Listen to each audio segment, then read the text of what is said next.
Let's take a look at how we can get better control over our flow simulations and how we can have it move in multiple directions instead of just along one vector.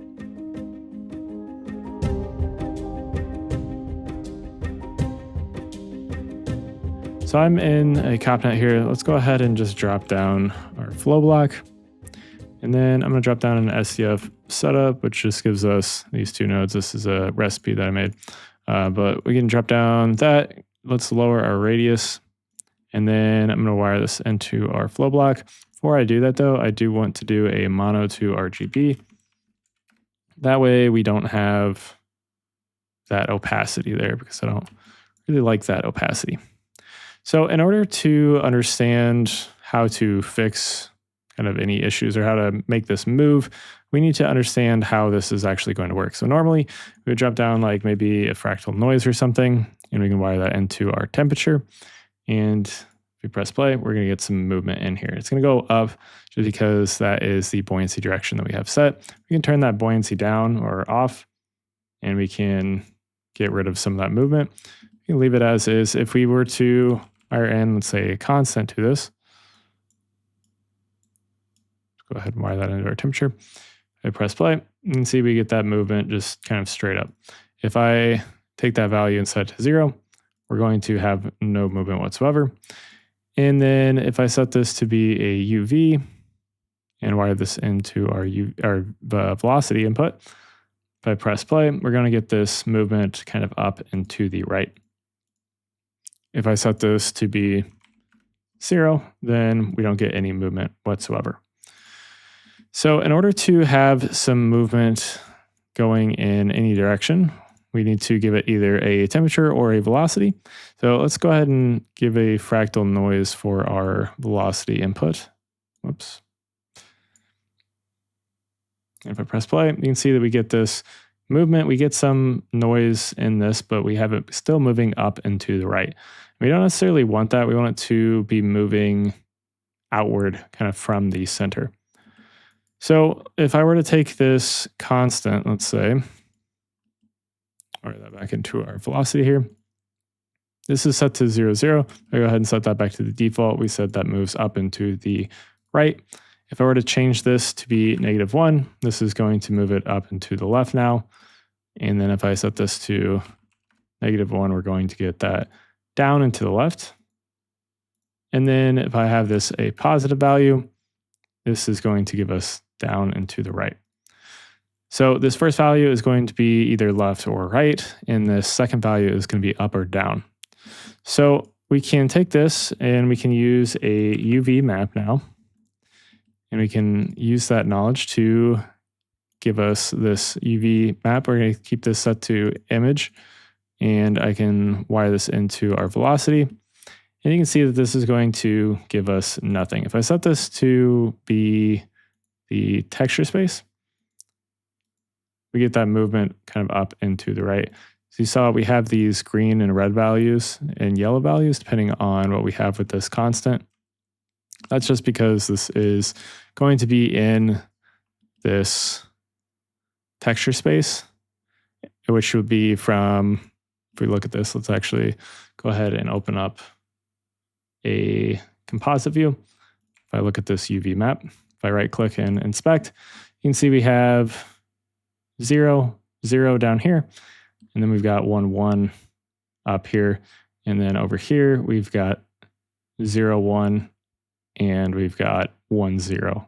So same as what we had with this constant. If I set this back to be in image space, you can see that we now go from, well, -1, 1, all the way up to 1, 1, which means at the center here, it's going to give us a value of 0, 0. So that's why we have no movement in here, because everything is kind of equal.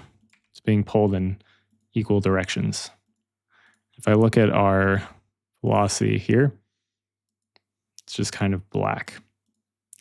So in order to have this move at all in any direction or outward from the center, we can just take a multiply, and we can multiply a fractal noise or whatever we want. And you can see with this velocity set here, we can see that we have our velocity and it's kind of growing outward. It's black here in the center and it's kind of moving outward. If I go ahead and set this back to our color input and I press play, you can see we have some movement that is no longer pulling in any one single direction, but in all directions, kind of based upon how we have this fractal noise set. And obviously we can play around with this and we can change around the element size and we can get some different looks here. If we wanted to, let's maybe drop that back down. If we wanted to, let's say, mask part of this off, we could do maybe another fractal noise. And let's look at this one. Bring up our amplitude and some of that contrast. Let's maybe move this around a little bit, and maybe we could even do something. Maybe not. Let's leave it like this, and let's maybe play around with some of the other settings here. And we'll call that good for now, I guess. And we can wire that into, let's say, our mask. And that's going to determine where it's going to place those values. So then we get something even different. But again, it's no longer pulling in any one single direction. It's going to be pulling in multiple directions at once. And you can play around with this, obviously, and get different looks. You can use different noises if we wanted to use one of the other noises that are available. Let's say, does the cloud noise give us it does have a, nope, it's only got a mono. What we could do, well, maybe we'll not use that one. Let's do, sorry, not a fractal noise, but one of these other ones that has, maybe does the bubble noise have a UV output? Does not. If I can type. This one's probably not going to be super interesting, the phaser noise, but we can use it regardless.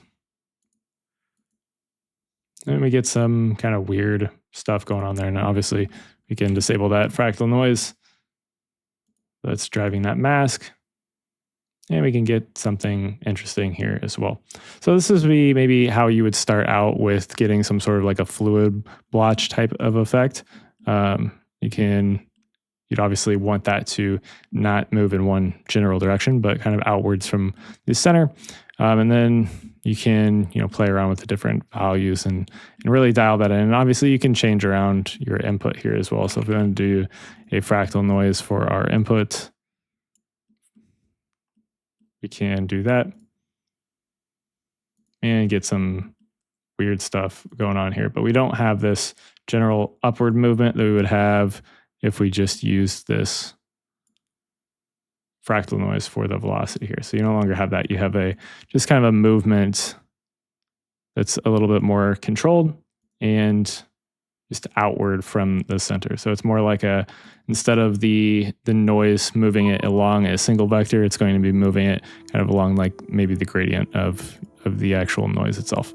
So just something a little bit different. I wanted to show this because it's something that I was using in some test stuff that I was doing. So it's something that is not necessarily easy to figure out if you don't understand exactly how the flow block works and what it's expecting. So hopefully this has helped you out. Thank you guys for watching and have a good day.